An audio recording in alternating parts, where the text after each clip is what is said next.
بسم الله الرحمن الرحيم. عن ابي شريح رضي الله تعالى عنه قال قال رسول الله صلى الله تعالى عليه وسلم: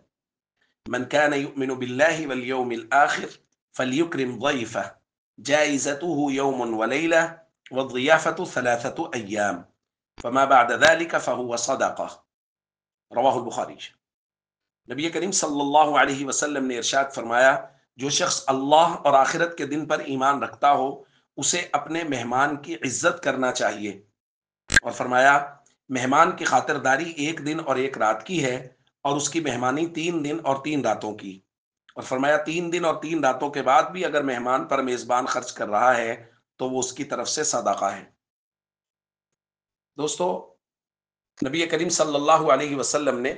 مہمان کی تعظیم و تکریم کرنے کا، مہمان کو عزت دینے کا، مہمان کے لیے اکرام کرنے کا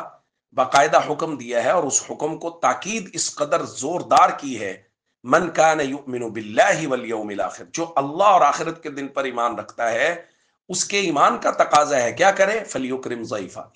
اپنے مہمان کی عزت کرے، مہمان کے آنے پر پریشان نہ ہو، مہمان کے آنے کی وجہ سے اپنے آپ میں تنگی محسوس نہ کرے، بلکہ خوش ہو مہمان کے آنے پر، اور مہمان کی عزت و تعظیم کرے۔